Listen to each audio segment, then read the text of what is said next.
Hello दोस्तों, स्वागत है आपका आपके अपने यूट्यूब चैनल विज्ञानपुर में। आज आपको जो ऑब्जेक्टिव वाली साइंस की जो क्लास चल रही है उसमें हम आपको पढ़ाएंगे गुरुत्वाकर्षण। और गुरुत्वाकर्षण से आपको बताते हैं कि रेलवे ग्रुप डी में आप सभी को 40 प्लस क्वेश्चन पूछे गए हैं, जिनको आपको 22 से 25 क्वेश्चन में कंप्लीट करा दिया जाएगा। ठीक ना। तो सबसे पहले हम आपको बताते हैं कि गुरुत्वाकर्षण के बारे में कुछ बता देते हैं, बेसिक सी चीजें, उसके बाद से क्वेश्चन जल्दी जल्दी हम लोग कर लेते हैं। तो आइए देखते हैं कि गुरुत्वाकर्षण आखिर है क्या। ठीक ना। इसे बोलते हैं हम लोग कि इंग्लिश में ग्रेविटेशनल फोर्स। ठीक ना। तो गुरुत्वाकर्षण बल।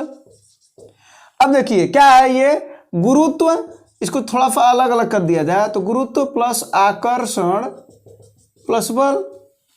इसका मतलब होगा कि ऐसा बल जो गुरुत्व के आकर्षण द्वारा लग रहा हो। इसका मतलब है आपको पता होगा कि हर एक वस्तु को पृथ्वी अपने केंद्र की ओर खींचती है, और जब वो हर एक वस्तु को अपनी पृथ्वी अपने केंद्र की ओर खींचती है तो उसी प्रकार के हम बल को कहते हैं गुरुत्व बल। और उस आकर्षण के कारण जो बल उत्पन्न होता है गुरुत्व बल के, जो पृथ्वी खींच रही है, तो उस आकर्षण के कारण जो बल लगता है उसी बल को हम कहते हैं गुरुत्वाकर्षण बल। ठीक है ना। परिभाषा में नहीं पूछी जाती है, पूछी क्या जाती है वो आइए देखते हैं। तो कहा जाता है कि जो इस पर एक बल होता है वो दो पिंडों के बीच में होता है। कितने पिंडों के बीच में? दो पिंडों के बीच में। और कहा यह भी जाता है ना कि बड़े बड़े पिंड होना चाहिए। ये छोटे छोटे पिंडों के लिए ना ये नगण्य होता है। क्या होता है? नगण्य होता है। ठीक है। तो ये बड़े बड़े पिंडों के लिए होता है। जैसे मान लीजिए हो गया सूर्य और पृथ्वी, पृथ्वी और चंद्रमा, पृथ्वी और जो ये वस्तु है पृथ्वी पर हम लोग हो गए, इन जो थोड़े बड़े वस्तु हैं। ठीक ना। तो वहां पर लग सकता है, लेकिन जो छोटे छोटे वस्तुएं होती हैं वहां पर इसका मान थोड़ा सा नगण्य होता है। ठीक ना। चलते हैं तो मान लेते हैं दो वस्तु है। ठीक है। ये है M1 और ये है M2। तो कहता है कि किसी वस्तु पर लगाया गया बल उनके द्रव्यमानों के, यानी द्रव्यमानों के गुणनफल के अनुक्रमानुपाती होता है, तथा इनके बीच की दूरी, इनके बीच की कोई दूरी होगी कि नहीं होगी? बिल्कुल होगी। तो इनके बीच की दूरी के वर्ग के व्युत्क्रमानुपाती होता है। ये बीच की दूरी है, इसका वर्ग हो गया, व्युत्क्रमानुपाती माने उल्टा ये होता है।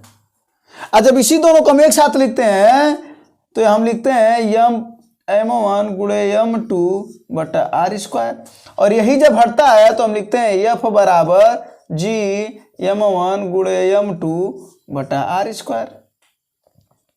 लिखते हैं ना? बिल्कुल लिखते हैं। जहां जी क्या है? सार्वत्रिक गुरुत्वाकर्षण नियतांक। क्या है भाई? सार्वत्रिक गुरुत्वाकर्षण नियतांक है ये। और अगर बात करें इसके मात्रक की, सॉरी इसका मान की, तो इसका जो मान होता है 6.67 गुणे 10⁻⁻11 न्यूटन मीटर स्क्वायर प्रति किलोग्राम स्क्वायर। नहीं तो आप देख लीजिए यहीं पर, अगर यहां से हम जी का मान निकाल रहे हैं तो जी बराबर हो जाएगा F गुणे R² बटा M1 गुणे M2। हो जाएगा कि नहीं हो जाएगा? तो F का मात्रक हो जाएगा न्यूटन और R दूरी है तो दूरी का मात्रक होता है मीटर, तो मीटर स्क्वायर हो गया। अब बटे किलोग्राम गुणे किलोग्राम बराबर किलोग्राम स्क्वायर। तो मात्रक भी याद रखे रहिएगा कि मात्रक होता है इसका न्यूटन मीटर स्क्वायर प्रति किलोग्राम स्क्वायर। मान होता है 6.67 गुणे 10⁻11 न्यूटन मीटर स्क्वायर प्रति केजी स्क्वायर। जी को कहते हैं सार्वत्रिक गुरुत्वाकर्षण नियतांक कहते हैं। और यह बराबर होता है G M1 M2 बटे R²। और ये बड़े पिंडों के लिए लगता है, छोटे छोटे पिंडों पर इसका प्रभाव नगण्य होता है। किसका? गुरुत्वाकर्षण बल का। ये इतना हो गया। और हम आपको बता दें अगर कि ये बल आखिर जो दो पिंडों के बीच में जो लग रहा है, जो बड़े बड़े पिंड हैं, तो उन पर इफेक्ट क्या होता है जरा वो आइए देखते हैं। चलिए यहां पर इफेक्ट डालते हैं। अगर ये बताइए, अगर द्रव्यमान बड़े बड़े होंगे यानी बड़ा पिंड हो, द्रव्यमान ज्यादा हो, तो अगर द्रव्यमान ज्यादा होगा तो बल भी तो ज्यादा होगा। क्यों? क्योंकि देखिए समानुपाती है। तो इसका मतलब होगा कि अगर बल ज्यादा, सॉरी जो अगर द्रव्यमान ज्यादा तो बल भी क्या होगा? ज्यादा होगा। और अगर बात करें उन दोनों पिंडों के बीच की दूरी अगर बढ़ा दी जाए तो अगर दूरी बढ़ेगा तो बल घटेगा। अगर दूरी बढ़ेगा तो बल घटेगा। और दूरी अगर बढ़ेगी, अरे सॉरी दूरी अगर घटेगा तो बल बढ़ेगा। जितना दूरी कम होगी उतना ज्यादा बल होगा, उतना ज्यादा गुरुत्वाकर्षण बल कार्य करेगा। ठीक ना। तो ये हो गया आपका। यहीं पर हम एक चीज और बता दे रहे हैं इस्माइल जी के बारे में। तो इस्माइल जी को हम कहते हैं गुरुत्वीय त्वरण कहते हैं, और इसका मान होता है 9.8 मीटर प्रति सेकेंड स्क्वायर होता है ना। तो ये इस्माइल जी का मान है। और अगर बात करें इसका, तो अगर पृथ्वी के नीचे या ऊपर जाने पर ये कम होता है, ध्यान से सुनिएगा, पृथ्वी के नीचे और ऊपर जाने पर जो इस्माइल जी का मान है वो कम होता है। बात करें विषुवतीय रेखा पर, तो विषुवतीय रेखा पर भी क्या होता है, कम होता है। बात करें अगर ध्रुवों पर, तो ध्रुवों पर जो जी का मान होता है वो अधिकतम होता है। क्या होता है भाई, अधिकतम होता है, ठीक है ना। तो ये सब कुछ बातें हैं जो गुरुत्वाकर्षण बल के बारे में हम लोगों ने पढ़ लिया। और इसी जी का इफेक्ट आता है लिफ्ट पर, ठीक ना, लिफ्ट की गति पर। तो लिफ्ट की गति का जो सवाल अभी अगर आएगा तो हम आपको तुरंत ही उसको बता देंगे, ठीक ना, कि लिफ्ट की गति पर क्या प्रभाव पड़ता है। चलिए ठीक है, बता देते हैं लिफ्ट की गति पर क्या प्रभाव पड़ता है। जो पहला प्रभाव पड़ता है, अगर ये एक समान वेग से ऊपर जाए या एक समान वेग से नीचे आए, पहला बात आपको तैयार करना है, एक समान वेग से ऊपर जाए या एक समान वेग से नीचे आए तो इसके गुरुत्वीय त्वरण पर कोई प्रभाव नहीं पड़ता। सॉरी, इसके भार पर, जो हमारा पिंड का जो हमारा भार है, अगर हम लिफ्ट में बैठे हैं और क्वेश्चन कर रहे हैं कि यदि लिफ्ट की एक समान गति हो और उसमें बैठा एक व्यक्ति कैसा महसूस करेगा, तो उसका कैसा महसूस करेगा, उसका अंदर भार नहीं रहेगा। मतलब एक समान वेग से जाएगा तो भार में उसे परिवर्तन होता हुआ नजर नहीं आएगा, ना भार में कमी नजर आएगा उसको, ना भार में वृद्धि नजर आएगा उसको, ठीक है ना। अगर बात करें दूसरा, अगर वो गुरुत्वीय त्वरण के अधीन गिर रही हो, जैसे कहा जाता ना, अगर ऊपर जाए या नीचे जाए तो वो क्या महसूस करेगा। अब बताइए, अगर जी का मान कम होगा, अभी बोले ना कि ऊपर जाने पर या नीचे जाने पर जी का मान क्या होता है, कम होता है। तो जब जी का मान कम होगा तो आपको पता होगा कि W बराबर होता है m इंटू जी, भार बराबर होता है m इंटू जी। तो अगर जी कम तो W कम, गुरुत्वीय त्वरण अगर कम तो भार भी कम, तो उस समय भार कम महसूस होगा, ठीक ना। और अगर लिफ्ट की डोरी टूट जाए, लिफ्ट की डोरी क्या हो जाए, ये दूसरा कंडीशन हो गया। और अगर तीसरा कंडीशन है लिफ्ट की डोरी टूट जाए तो क्या होगा, हम भारहीनता महसूस करेंगे, भार उसमें नहीं पता चलेगा, ठीक है ना। और अगर बात करें चौथा कंडीशन कि गुरुत्वीय त्वरण का मान रेखीय त्वरण से अगर कम हो जाए, मान लेते हैं ऐसा कोई कंडीशन, तो गुरुत्वीय त्वरण का मान जब कम हो जाएगा तो पृथ्वी अपनी तरफ खिंचवा नहीं करेगा, तो जाकर के वो ऊपर लग जाएगा, ठीक ना। तो ये सब कुछ कंडीशन है, ये भी बता दिया, यानी आपको गुरुत्वाकर्षण के बारे में भी बता दिए, गुरुत्वीय त्वरण के बारे में भी बता दिया आपको, और लिफ्ट की गति भी करा दिया आपको। अब चलते हैं जल्दी से क्वेश्चन कर लेते हैं जल्दी और देखते हैं कि क्वेश्चन में आपका क्या है। और ये भी बता दिए कि अगर ये बढ़ेगा, द्रव्यमान बढ़ेंगे तो बल भी बढ़ेगा, अगर उनके बीच की दूरी बढ़ेगी तो बल घटेगा। अगर कह दिया जाए, यहीं पर एक क्वेश्चन और कर देते हैं, अगर कह दिया जाए उनके द्रव्यमानों को दोगुना कर दिया जाए तो बताओ बल कितना गुना हो जाएगा। कह रहा द्रव्यमानों को दोगुना कर दिया, द्रव्यमानों को दोगुना कर दिया जाए, इसका मतलब ये हुआ कि ये भी दोगुना, यहां पर देखिए ये भी दोगुना, ये भी दोगुना, तो 2 गुना 4 गुना, तो बल कितना हो जाएगा भाई, 4 गुना हो जाएगा। अगर कहता है कि उनके बीच की दूरी को दोगुना कर दिया जाए, तो अगर ये 2 गुना होगा तो ये देखिए 2 का वर्ग हो जाएगा, तो यह बराबर क्या आ जाएगा, 1/4 न होगा। इसका मतलब बल कितना हो गया, 1/4 हो गया। अगर हम दूरी को 3 गुना कर देंगे तो क्या हो जाएगा, ये 1/9 हो जाएगा। समझ रहे हैं, हाँ। तो ये समझना है, और ऐसे भी आपके सवाल पूछे जाते हैं और आगे अभी आपको कराएंगे ऐसे सवाल, ठीक ना। तो आपको हम शुरुआत में कुछ बता दिए, और अब इसको समझ करके आपको आंसर करना है कमेंट में, ठीक ना। अब आते हैं जल्दी क्वेश्चन पर और देखते हैं क्वेश्चन क्या है अब आपका, ठीक है। गुरुत्वाकर्षण से हम आपको एक चुटकुला सुना रहे हैं। एक क्लास में एक लड़का बैठा रहता है, क्लास में एक लड़का सो रहा होता है, लड़का सो रहा होता है। तो उसकी जो मैडम होती हैं वो कहती हैं कि तुम्हें नींद क्यों लग रहा है क्लास में। तो लड़का कहता है मैडम नींद नहीं लग रहा है, गुरुत्वाकर्षण के कारण हमारा सर नीचे गिर रहा है। तो आप सोइए नहीं, पढ़िए, गुरुत्वाकर्षण के कारण आपका सर नीचे नहीं गिरना चाहिए, ठीक है ना। और मेहनत करिए इतनी शानदार कि आपके गार्जियन का सर ऊंचा हो, ठीक है ना। कहा जाता है कि आग लगा दो पानी में, जवानी उसे कहते हैं, और छीन लो सिलेक्शन, कहानी उसे कहते हैं। ठीक है दोस्तों, चलते हैं अब क्वेश्चन करते हैं और देखते हैं कि क्वेश्चन क्या है।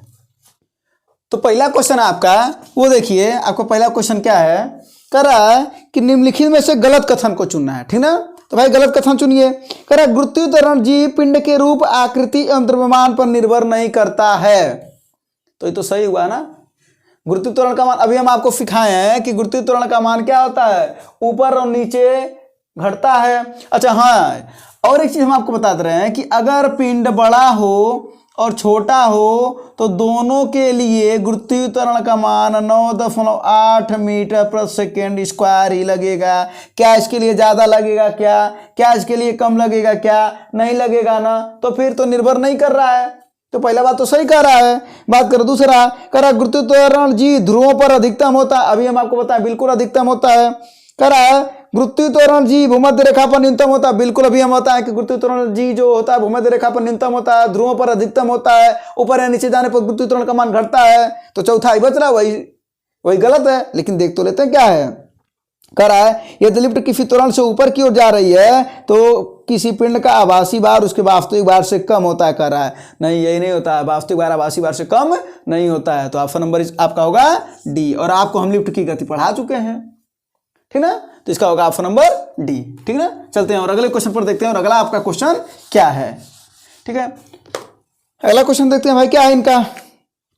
करा यदि पृथ्वी पर आपका वजन 38 किलो है, पृथ्वी पर आपका जो वजन है वो 38 किलो है, तो कह रहा है बुध पर आपका वजन कितना होगा।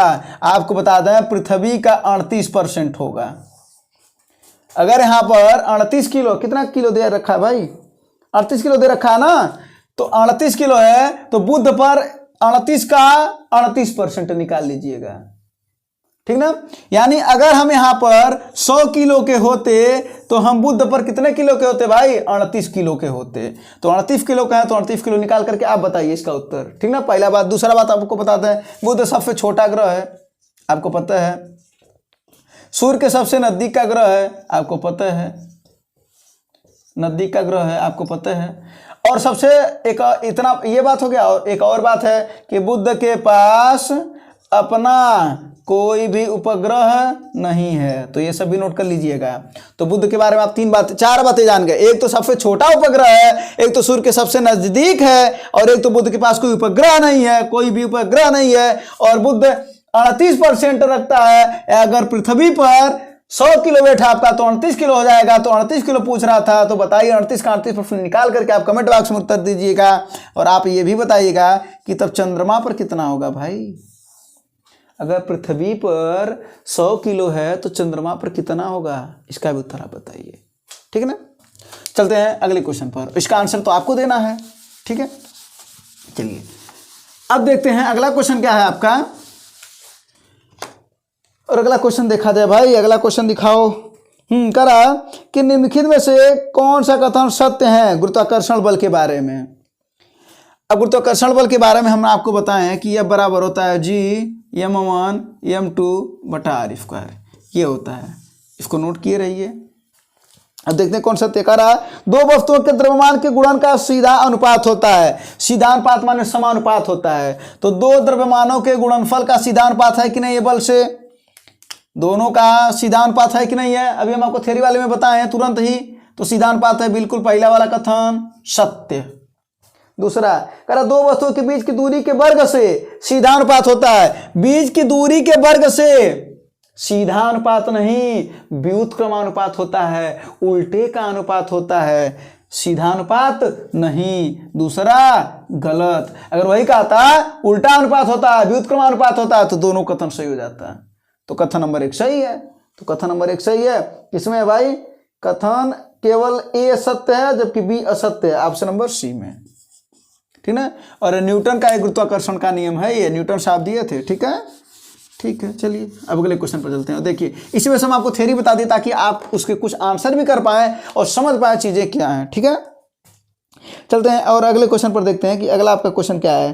कह रहा है कि विकल्पों में उल्लेखित तथ्य में से कौन सा गुरुत्वाकर्षण के सार्वभौमिक नियम द्वारा समझाया नहीं जा सकता। मतलब न्यूटन के नियम के द्वारा समझाया नहीं जा सकता। भाई देखा जाए कौन सा है, और न्यूटन का नियम दो पिंडों पर, भारी पिंडों पर कार्य करता है। कौन सा? भारी पिंडों पर कार्य करता है। और देखते हैं भैया, वह बल जो हमें धरती से बांधे रखता है, बिल्कुल इस पर धरती से बांधे रखता है, वही तो गुरुत्वाकर्षण बल पड़े हो, इसको तो समझाया जा सकता है। कह रहा ग्रहों के चारों ओर सूर्य की गति। अरे भाई कह क्या रहा है, ये तो मौज कर दी वाली बात हो गई है ना।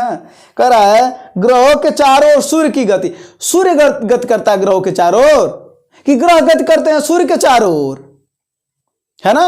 और आपको ये भी बता देते हैं यहीं पर कि ग्रहों के गति से संबंधित कोई नियम दिया है। क्या नाम है उनका? केपलर नाम है उनका। क्वेश्चन पूछता है कि ग्रहों की गति से संबंधित किसका नियम है? केपलर साहब का। ठीक ना। तो ये देखिए, ये तो मौज कर दी वाली बात हो गई ना। तो बिल्कुल नहीं, आप नहीं मौज करेंगे, ठीक है ना, नहीं तो मौज हो जाएगा। तो ग्रह गति करते हैं सूर्य के चारों ओर, सूर्य नहीं गति करता है ग्रह के चारों ओर। ऑप्शन नंबर बी यहीं पर गलत लग रहा है, बस ऑप्शन नंबर बी। ठीक है, और अगला क्या कर रहा है? पृथ्वी के चारों ओर चंद्रमा की गति। बिल्कुल, चंद्रमा तो उसका उपग्रह है, प्रेम है चंद्रमा को, पृथ्वी से चारों ओर गति करता है ना। चंद्रमा और सूर्य के कारण ज्वार भाटा, बिल्कुल एक आकर्षण बल है यहाँ पर, है ना। चलिए और अगले क्वेश्चन को देखते हैं, और देखते हैं भाई क्या है अगला क्वेश्चन। करा निम्न में से एक कमजोर बल है। करा गति बल, गुरुत्वाकर्षण बल, लघु रेंज बल, द्रव्यमान। गुरुत्वाकर्षण बल अभी हम आपको बताएं कमजोर बल है, क्षीण बल है ये। लेकिन अगर बात करेगा छद्म बल की तो अपकेंद्रीय बल है। छद्म बल कौन है? अपकेंद्रीय बल। और अपकेंद्रीय बल का एग्जाम्पल यहां पर लिख देते हैं, छद्म बल, अपकेंद्रीय बल, अपकेंद्रीय बल। और इसका एग्जाम्पल क्या है भाई? दूध से मक्खन निकालना, दूध से मक्खन निकालना, जो दूध से क्रीम आप कहते हैं ना, दूध से क्रीम निकालना। और वो जो शादी विवाह में कपड़ा धोने के लिए मिलता है कि नहीं मिलता है? मिलेगा, अभी नहीं मिला है ना, मिलेगा। तो उसको भी कहते हैं, उसी को आप कहते हैं क्या? धुलाई मशीन, वॉशिंग मशीन, ठीक ना। तो वो भी किस पर? अपकेंद्रीय बल पर कार्य करता है। और अगर बात करें क्षीण बल की तो क्षीण बल कौन है? गुरुत्वाकर्षण बल, गुरुत्वाकर्षण बल। क्यों क्षीण बल है? क्योंकि ये बड़े बड़े पिंडों के बीच कार्य करता है, छोटे पिंडों पर इसका बल नगण्य होता है। अभी अभी हम आपको बताए हैं, तो गुरुत्वाकर्षण, ठीक है ना। तो ये क्षीण बल है। ठीक, अब चलते हैं अगला। इसका ऑप्शन आंसर क्या होगा? ऑप्शन बता दीजिए ना, ऑप्शन क्या होगा जरा एक बार कमेंट में बताइए ना, ऑप्शन क्या है इसका? क्या है भाई? ऑप्शन हो बता दो इनको। ऑप्शन नंबर बी है, ठीक ना। हाँ, अगला देखिए, इस क्वेश्चन को ना हम बता दिए हैं, जो अगला क्वेश्चन है देखिए, इस क्वेश्चन को हम बता दिए हैं।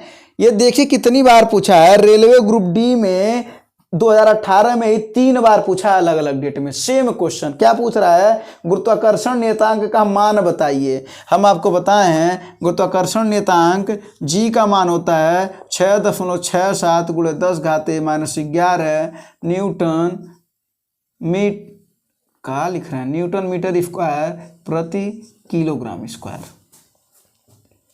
है ना।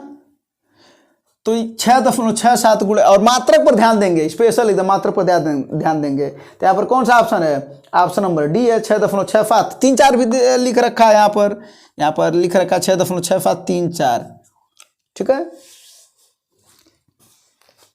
चलिए, तो ये है आपका। और देखिए मात्रक भी तो देख लीजिए, न्यूटन मीटर स्क्वायर प्रति किलोग्राम स्क्वायर, एक जगह मीटर स्क्वायर प्रति केजी स्क्वायर दे रखा है, तो मात्रक को भी तो ध्यान देंगे ना। तो मात्रक ये मिलना चाहिए, तो ये मात्रक होता है इसका, और इसी को गुरुत्वाकर्षण सार्वभौमिक नियतांक बोलते हैं, है ना। तो इसका ऑप्शन कौन सा है भाई? डी है। इसका ऑप्शन आप डी मारिए, ठीक है। अगला देखिए, अगला क्वेश्चन करते हैं। करा ब्रह्मांड में किन्हीं दो निकायों के बीच गुरुत्वाकर्षण बल किस पर निर्भर नहीं करता है? तो किस पर निर्भर करता है, पहले ये तो जान लिया जाए। हाँ, भाई साहब इन पर निर्भर कर रहे हैं, इन पर भी निर्भर कर रहे हैं। इन पर माने किस पर? द्रव्यमानों के गुणनफल पर भी निर्भर कर रहे हैं, यानी द्रव्यमानों पर उनके निर्भर कर रहे हैं। सार्वत्रिक गुरुत्वाकर्षण नियतांक पर निर्भर कर रहा है, उनके बीच की दूरी के वर्ग पर निर्भर कर रहा है, माने उनके बीच की दूरी पर निर्भर कर रहा है। तो जब तीन बातों पर निर्भर कर रहा है तो कह रहा है अगला कि उनके द्रव्यमानों का योग, क्या द्रव्यमानों के योग पर निर्भर कर रहा है भाई? द्रव्यमानों के गुणनफल पर निर्भर कर रहा है, योग पर नहीं। ठीक ना? तो द्रव्यमानों का योग है। सरासर गलत बोल रहा है ना? इतना गलत कैसे बोल सकता है भाई ये? चलिए डी, और अगला बताते हैं आपको। ठीक है, और अगला क्वेश्चन देखते हैं। अगला क्वेश्चन आपका क्या है? करा है दो वस्तुओं के बीच की दूरी को यदि 2 गुना कर दिया जाए तो इन दोनों के बीच बल पर क्या प्रभाव पड़ेगा, ऐसा ही बताए हैं। शुरुआत में क्वेश्चन क्या कर रहा है? किसको 2 गुना कर रहा है भाई? बीच की दूरी को। अगर बीच की दूरी को 2 गुना करोगे तो कह रहा है कि हम इसके वर्ग के व्युत्क्रमानुपाती होते हैं, तो अगर इसको 2 गुना कर देंगे तो अब क्या हो जाएगा भाई? कुछ ऐसा आ जाएगा, आएगा ना? तो बल कितना हो गया? 4 गुना हुआ, लेकिन कम हुआ। इसका मतलब 1/4 हो गया। चौथाई हुआ ना, 1/4 हो गया। तो देखिए, और सबसे पहले बताइए कि अगर ये 2 गुना करा जाएगा तो ये 2 गुना कर दिया गया, बढ़ा दिया गया, आर को बढ़ा दिया गया। तो जब आर बढ़ गया, बीच की दूरी बढ़ गई, तो बल घटेगा ना। तो पहला ऑप्शन कर रहा है बढ़ेगा बढ़ेगा बढ़ेगा बढ़ेगा वाला काटिए तुरंत, पहला दूसरा तुरंत काटिए। अगला करा एक जगह करा कम होगा, एक जगह और करा कम होगा, एक जगह करा 2 के अनुपात में कम होगा, एक जगह करा 4 के अनुपात में कम होगा, तो 4 के गुणन में कम होगा। क्यों? देखिए 4 के गुणन में, क्योंकि 2 का वर्ग हो जाएगा 4, तो 4 के गुणन में कम होगा ना, तो हो जाएगा 4 के गुणन में कम। ऑप्शन नंबर डी है ना, डी है। ठीक है, तो देखिए इसी वजह से शुरुआत में आपको ऐसे क्वेश्चन कुछ बताए हैं। और आते हैं हम अगले क्वेश्चन को देखते हैं। और अगला क्वेश्चन क्या है? 2 वस्तुओं में से एक का द्रव्यमान को 2 गुना किया जाए। लेकिन हाँ, इसको बता रहे हैं हम आपको कुछ चीजों को समझने के लिए। ठीक ना? करा है 2 वस्तुओं में से एक का द्रव्यमान 2 गुना हो जाने पर दोनों वस्तुओं के बीच लगने वाला गुरुत्वाकर्षण बल क्या होगा? जरा देखिए, फिर से लिख देते हैं। कितनी बार कहेंगे आप, लिखेंगे, है ना? आओ देखते हैं। यहां पर द्रव्यमानों के गुणनफल के समानुपाती होता है। कह रहा है 2 वस्तुओं के में केवल एक को 2 गुना कर रहा है भाई, केवल एक को। तो जब केवल एक को 2 गुना कर रहा है, इस पर कोई प्रभाव नहीं पड़ रहा है, तो बल भी क्या हो जाएगा? इसको 2 गुना कर दो, एक को 2 गुना कर दो। तो जब हम केवल एक का 2 गुना करेंगे तो बल भी कितना हो जाएगा? ये भी 2 गुना हो जाएगा। अगर दोनों को 2 गुना करते तो ये भी 2 गुना, ये भी 2 गुना, तो 2 दूना 4 गुना, तब बल क्या हो जाता? 2 गुणे 2 के अनुपात में बढ़ता है। इसका मतलब 4 गुना हो जाता है। अगर कहता दोनों को 3 गुना कर दिया जाए तो ये भी 3 गुना, ये भी 3 गुना, बल कितना? 9 गुना। अगर कहता दोनों को आधा कर दो तो 1/2, 1/2, तो कितना आ जाता? 1/4, तो बल कितना? 1/4, यानी 1/4 हो जाता है। अगर कहता केवल इसको 2/3 कर दो, दूसरे पर कोई फैक्टर न डालो, तो बल कितना? वो भी 2/3, क्योंकि दोनों को नहीं करा। अब अंतर समझ में? यही प्रश्न की बारीकियों को आप अपनी आंखों से 6x6 की आंखों से ध्यान देंगे कि एक को कह रहा है कि दोनों को कह रहा है। अगर एक को कहेगा तो हम केवल एक को बढ़ाएंगे, अगर ये 2 गुना तो ये भी 2 गुना, लेकिन दोनों 2 गुना तो 2 दूना 4 गुना, तब ये भी 4 गुना। तो केवल एक को करा तो एक को 2 गुना, तो इस वजह से क्या हो जाएगा? दूसरा भी 2 गुना, यानी गुरुत्वाकर्षण बल भी 2 गुना हो जाएगा। Option number A. ठीक ना? ये समझ में आ गया होगा ये बात। तो ये ध्यान से बस पढ़ने वाली बात है, आंखें होनी चाहिए, और अगर आपके पास आंखें हैं तो आप पढ़ लेंगे, और अगर एक बार को पढ़ लेंगे। कई लोग ऐसे होते हैं कि जो जा करके ना थोड़ी सी मिस्टेक कर देते हैं, थोड़ी सी छोटी छोटी गलतियां, और छोटी छोटी गलतियां कल को बड़ा गलती हो जाता है, बन जाता है ना। चलिए अब अगले क्वेश्चन पर देखते हैं। कह रहा है यदि 2 वस्तुओं के द्रव्यमान को 3 गुना कर दिया जाए तो दोनों वस्तुओं के बीच बल होगा। देखिए अब यहां पर क्या कर रहा है? 2 वस्तुओं के द्रव्यमान को 3 गुना, दोनों को कर रहा है 3 गुना। अब बताइए आप, दोनों को 3 गुना, 3 इसका 3 उसका, 3 त्रिक का 9, अरे 3 गुणे 3 बराबर 9, तो बल कितना? 9 गुना कौन सा बल? गुरुत्वाकर्षण बल। कौन सा बल? गुरुत्वाकर्षण बल। Option number C. तुरंत ही समझ गए। चलते हैं अगले क्वेश्चन पर। कह रहा है पृथ्वी वस्तुओं को अपनी ओर आकर्षित करती है। हाँ हाँ पता है, पृथ्वी अपनी ओर वस्तुओं को आकर्षित करती है। कर लेने दो। इसका कारण क्या है? पृथ्वी के आकर्षण बल के कारण कौन सा बल उत्पन्न होता है? गुरुत्वाकर्षण बल। Option number D. चलिए अगले क्वेश्चन पर चलते हैं। अगला क्वेश्चन है कि किसी वस्तु पर लगने वाला गुरुत्वाकर्षण बल को क्या कहते हैं? किसी वस्तु पर लगने वाले गुरुत्वाकर्षण बल को क्या कहते हैं? जरा ये देखिए। आपको पता है कि यह बराबर होता है Gm1 m2 बटा r स्क्वायर। यही गुरुत्वाकर्षण बल है। अगर बात करें तो यही तो गुरुत्वाकर्षण बल है भाई। आइए जरा देखते हैं क्या होता है।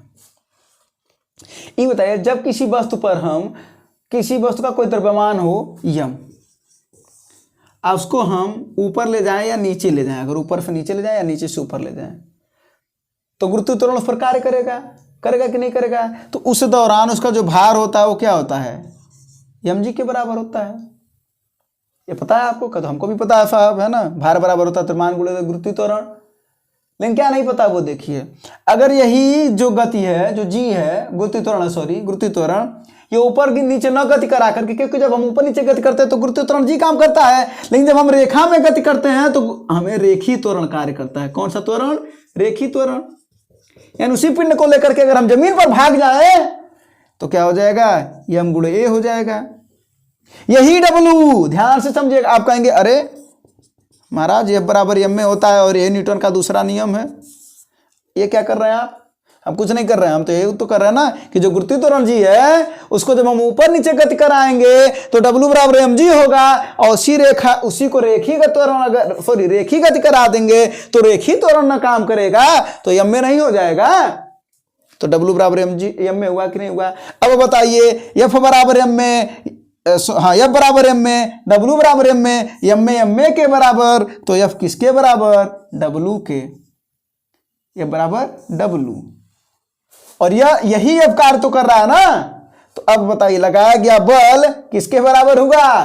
भार के बराबर हुआ, या आप कह सकते हैं भार कहिए या वजन कहिए, तो भार या वजन के बराबर होगा। देखिए ये बता दिया ना। और यहीं से एक संबंध भी निकलता है, ये स्मॉल जी और कैपिटल जी में संबंध निकलता है। देखिए F के बराबर हो गया। अरे भाई यही तो आया था ना F, तो F के बराबर हो गया। आप F लिख सकते हैं इसी। तो क्या हो जाएगा? देखिए G बराबर हो जाएगा, यहाँ पर कहाँ लिखे, यहाँ पर देखिए F के बराबर हुआ तो हम लिख सकते हैं G m1 गुणे m2 बटा r स्क्वायर बराबर m गुणे G। और ये हम क्या, ये पहला वस्तु का द्रव्यमान माना तो m1 माना, तो ये एक ठो कट गया, तो क्या बचा?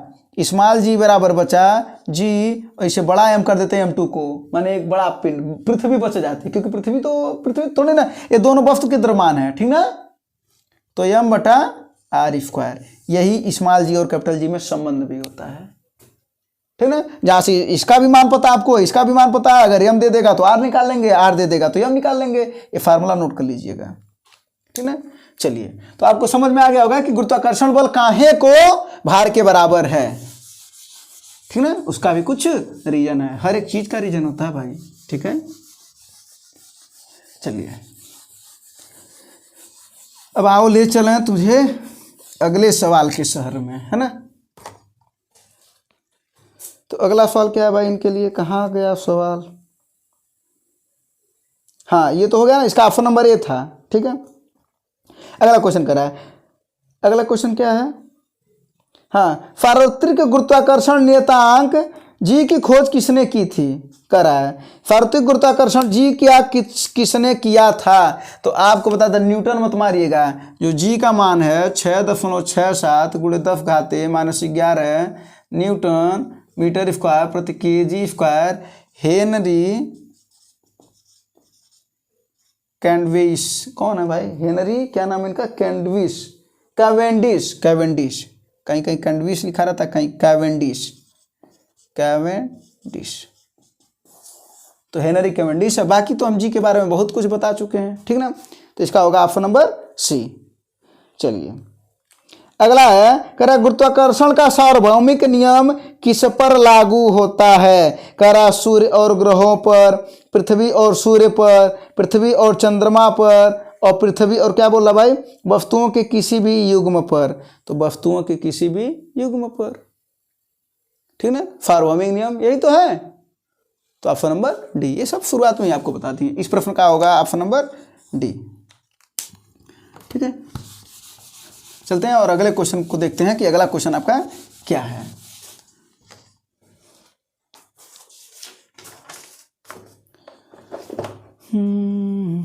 हाँ, अगला क्वेश्चन क्या है भाई? हाँ देखो, कह रहा दो वस्तुओं के बीच गुरुत्वाकर्षण बल F है। ठीक है, वो तो है ही, दो वस्तुओं के बीच गुरुत्वाकर्षण बल है ही, रहने दो। कह रहा यदि दोनों वस्तुओं के बीच की दूरी को परिवर्तित किए बिना उनके द्रव्यमान को आधा कर दिया जाए, दूरी नहीं बदल रहा है, द्रव्यमान आधा। आओ आधा करते हैं, आओ मिल करके आधा करते हैं, और ये वादा करते हैं कि सवाल को आधा आधा करते हैं, लगा देते हैं। ठीक है ना। कह रहा है कि बीच की दूरी को परिवर्तन ना करो, लेकिन ध्यान से सुनिएगा, क्या कर रहा है, उनके द्रव्यमान को आधा, उनके द्रव्यमान, किसी एक की बात नहीं कर रहा है, दोनों की बात कर रहा है। तो इसको आधा और इसको आधा, तो मिला करके हो गया 1/4, तो बल हो गया 1/4। इसका मतलब है F/4 हो गया, चौथाई हो गया, हुआ ना। अनुपात से इसको निकाला जाता है, लेकिन आपको तो समझना है ना डायरेक्ट में कि आपको सवाल समझ में आ रहा है कि नहीं आ रहा है। अगर हम इसको आधा कर दिए, इसको भी आधा कर दिए, तो 1/2 मिल गुणे करके 1/4 हो जाएगा। तो बल कितना हो गया? 1/4 हो गया ना। और इसको तो बदला ही नहीं था, ये तो नियत था, और ये तो नियतांक है ही। ठीक है ना। चलिए 1/4। अगर कहता केवल एक द्रव्यमान को बदलो, तो केवल हम एक को बदलते, एक को ना बदलते, तो एक को ना बदलते तो 1/2 हो जाता है, यानी F/2 हो जाता है। ठीक है, तो F/4 हो गया, ये ऑप्शन नंबर डी। ठीक है, अब चलते हैं भाई अगले सवाल पर और देखते हैं कि आपके लिए अगला सवाल क्या कहता है। ठीक है ना। और हाँ यार, लाइक नहीं किया तो लाइक कर दो, कुछ दोस्तों के पास शेयर कर दिया करिए आप लोग। ठीक है, चलिए, और अगर कुछ कमियां हो तो ज़रूर बताइए कि आपको कहाँ चीज़ें नहीं समझ में आ रही है, क्या दिक्कत है। एक बार को फिर देखा जाएगा और कोशिश करा जाएगा कि क्या ऐसी चीज़ें हैं जो अभी भी नहीं समझा पा रहे हैं, तो हम आपको और भी कोशिश करेंगे। ठीक है ना, बिल्कुल। तो आते हैं अगले क्वेश्चन पर और देखते हैं अगला क्वेश्चन क्या है। कह रहा है कि निम्नलिखित में से क्या गुरुत्वाकर्षण के सार्वत्रिक नियम से संबंधित नहीं है? गुरुत्वाकर्षण के सार्वत्रिक नियम से संबंधित नहीं। आओ देखते हैं पहला। कह रहा वह बल जो हमें पृथ्वी से बांधता है, बिल्कुल बांधता है हमको, ये तो है ही। पृथ्वी हमारे पर एक बल लगाती है, उसी बल के कारण एक आकर्षण उत्पन्न होता है, उसी आकर्षण को हम गुरुत्वाकर्षण बल कहते हैं। और पृथ्वी में एक प्रकार का बल है गुरुत्व बल। अगला, पृथ्वी के चारों ओर चंद्रमा की गति नहीं करता है, तो कौन करता है गति? चंद्रमा ही तो करती है ना गति पृथ्वी के। चंद्रमा और सूर्य के कारण ज्वार, ये भी सही है। तो क्या कर रहा है, चंद्रमा के चारों ओर पृथ्वी की। अच्छा, ये भी तो मौज करने वाली बात हो गई है ना। वाह बेटे, मौज कर दी। क्या रहा है, चंद्रमा के चारों ओर पृथ्वी की गति। इतना बुरा दिन पृथ्वी का, पृथ्वी के चारों ओर चंद्रमा की गति। ठीक है, ऑप्शन नंबर डी होगा इसका। चलिए अगले क्वेश्चन पर देखते हैं, और अगला क्वेश्चन फिर वही कह रहा निम्न में से कौन सा गलत है। देखिए सब रेलवे ग्रुप डी में पूछ रखा है, एकदम झाड़ करके पूछ रहा है। कह रहा निम्न में से कौन सा कथन गलत है? कथन गलत है तो कथन को तो पढ़ना पड़ेगा ना। चलिए देखिए हम बताएं कि नहीं। कह रहा वस्तु का भार ध्रुवों पर अधिकतम और विषुवत रेखा पर न्यूनतम होता है। बात करते हैं, अगर हम कहेंगे आपको हम बताएं ना, फराफर झूठ बोल रहे हैं हम, अभी नहीं बताएं इसको। लेकिन गुरुत्वीय त्वरण के बारे में हमने आपको बताया है, ऊपर जाएगा या नीचे जाएगा तो गुरुत्वीय त्वरण कम होगा। विषुवतीय रेखा पर गुरुत्व माइनस का मतलब कम मानिएगा, इसको कम मानिएगा कि कम होगा। ठीक है, अगर बात करें ध्रुवों पर तो ध्रुवों पर क्या होगा भाई, अधिकतम होगा, है ना। चलिए अब बताइए W बराबर क्या होता है, M गुणे G होता है कि नहीं होता है। अब बताइए अगर G कम होगा, अगर G नियतांक है, हमें भी समझ में आ रहा है G नियतांक है, लेकिन अगर हम ऊपर जाएंगे तो G कम होगा कि नहीं, तो भार कम होगा कि नहीं।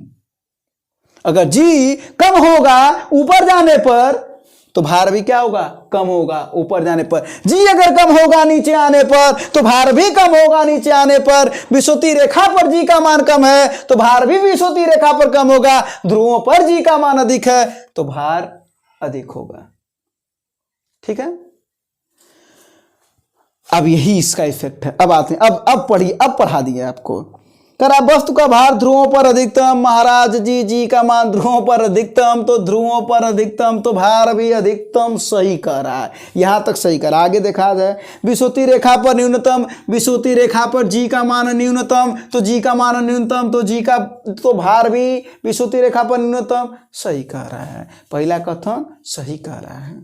आइए दूसरा कथन देखते हैं क्या कहता है भाई। कह रहा वस्तु का भार ध्रुवों पर न्यूनतम, वस्तु का भार ध्रुवों पर न्यूनतम, सरासर गलत बोला है, भरमारा आपको, ये कितना भी भरमाएगा हम भरमेंगे नहीं।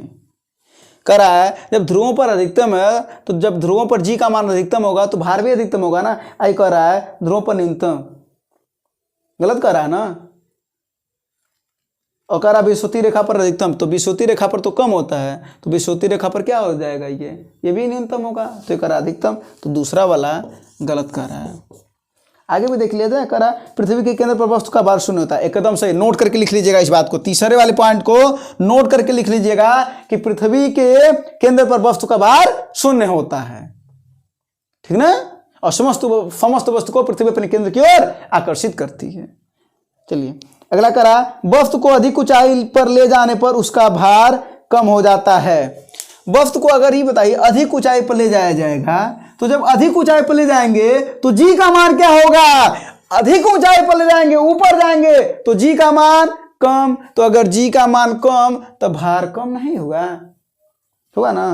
तो बस वही चौथा वाला है, यानी चौथा भी सही, सब सही कर रहा है, केवल और केवल बी में धीरे से गलत बोला है, बहुत धीरे से गलत बोला है, भरमारा आपको, लेकिन ऑप्शन नंबर बी मारेंगे, ठीक है। ये चीजें समझ में आएंगे और इसको एकदम अच्छे से समझिएगा इस बात को, ठीक है। चलते हैं और अगले क्वेश्चन पर देखते हैं कि अगला क्वेश्चन आपका क्या है, ठीक है ना। चलिए कभी कभी आप लोग कहते हैं ना क्लास बड़ा हो जाता है, तो क्या करें, आपको समझाना भी होता है ना, इस वजह से कभी कभी क्लास थोड़ा सा बड़ा हो जाता है, ठीक ना। और सबसे ज़्यादा जरूरी आपको समझ में आ रहा है कि नहीं आ रहा, सबसे ज़्यादा जरूरी तो ये है, ठीक है। चलिए हम कोशिश करेंगे कि टाइम को थोड़ा सा और कम कर पाए। और अगले क्वेश्चन को देखते हैं कि क्या है। कुछ क्वेश्चन और हैं जो आपको जल्दी करा देते हैं। करा यदि दो वस्तुओं के बीच की दूरी सामान्य दूरी से 6 गुना हो जाए तो बल कितना हो जाएगा। दूरी का रहा ये बताइए, एफ का और दूरी का ये उल्टा का संबंध है, तो अगर ये 6 गुना तो 6 6 36, तो ये क्या हो जाएगा 1/36 होगा करना, नीचे है ना, तो 1/36, तो कौन 1/36 बल 1/36 हो जाएगा, 1/36 गुना, ऑप्शन नंबर सी, ठीक ना। ऐसे क्वेश्चन तो खूब आपको बताएं, एकदम धड़ल्ले से कराएं, ठीक ना। इसको इस वजह से फिर करा दे रहे हैं ताकि ऐसे क्वेश्चन में आप कंफ्यूज ना रहिए, ठीक ना। साइंस वाले लड़के समझ जाते हैं, लेकिन जो आर्ट साइंस वाले लड़के होते हैं उन्हें थोड़ी सी प्रॉब्लम होती है, शायद अब समझ में आ रहा होगा उन्हें, ठीक है। और देखते हैं अगला क्वेश्चन कहाँ है। हाँ अगला क्वेश्चन है कि कह रहा है कि कौन सा बल हमारे सौरमंडल की संरचना को बनाए रखता है। तो सौरमंडल की संरचना को गुरुत्वाकर्षण बल बनाए रखता है, क्यों, उसी के वजह से पृथ्वी हमारी गति कर रही है सूर्य के चारों ओर। अगर नहीं गति करती, तो अगर ये बल नहीं होता ना, तो एक नियत कक्षा में गति नहीं करती, क्योंकि केपलर साहब ने बोला था एक नियत कक्षा में गति करती है ग्रह के, सूर्य के चारों ओर, प्रत्येक ग्रह सूर्य के चारों ओर एक नियत कक्षा में गति करती है, और सूर्य उसमें मुख्य फोकस पर होता है, उस कक्षा में सूर्य मुख्य फोकस पर होता है, ठीक। और अगर तनिको इधर उधर हटे तो कहा जाता ना कि नजर हटी तो दुर्घटना घटी, तो तनिको ई हटे तो ई जा करके वहां पर सटे, आ जब ई सटे तो हटे, तो ये पृथ्वी जा करके सूर्य में सट जाएगी, तो खत्म हो जाएगा इसका अस्तित्व, ठीक ना। तो गुरुत्वाकर्षण बल है जो इसकी संरचना बनाए रखता है, तो ऑप्शन नंबर डी होगा, ठीक है। तो अगला जो क्वेश्चन आपका वो देखिए क्वेश्चन। और हाँ, कहाँ जा रहे हैं, कहीं जाइए मत, बस कुछ देर और। वो कहा जाता ना, बस कुछ देर की खामोशी है, फिर शोर आएगा। लोगों का तो केवल वक्त आया था, आपका दौर आएगा। तो कहीं जाइए नहीं, बस 2 से 4 क्वेश्चन और हैं, ठीक है ना। करा गुरुत्वाकर्षण की वजह से उत्पन्न होने वाला त्वरण किस बात पर निर्भर करता है? तो यह इस बात पर निर्भर करता है, अभी हम आपको बताए हैं, स्मॉल जी और जी कैपिटल जी का संबंध बटे r² अगर हम कर दें, जहां यम क्या है, पृथ्वी का द्रव्यमान है भाई, क्या है, पृथ्वी का द्रव्यमान है, और r क्या है, पृथ्वी की त्रिज्या है। अब बताइए, स्मॉल जी जो गुरुत्वाकर्षण के कारण जो गुरुत्वीय त्वरण उत्पन्न हो रहा है वो स्मॉल जी है ना, तो सार्वत्रिक गुरुत्वाकर्षण नियतांक है। तो जी बताइए, जी पर भी निर्भर कर रहा है, कैपिटल एम पर भी निर्भर कर रहा है, अर्थात पृथ्वी के द्रव्यमान पर भी निर्भर कर रहा है, और आर पर भी निर्भर कर रहा है। इसका मतलब है पृथ्वी की त्रिज्या पर भी निर्भर कर रहा है। तो किस पर निर्भर नहीं कर रहा है, तो वो है आपका नीचे गिरने वाली वस्तु के द्रव्यमान, इस पर निर्भर नहीं करता है। कोई भी पिंड, अभी आपको बोले थे ना, बड़ा पिंड हो छोटा पिंड हो, दोनों के लिए क्या होगा, 9.8 मीटर प्रति सेकंड स्क्वायर का ही त्वरण काम करेगा, ठीक ना।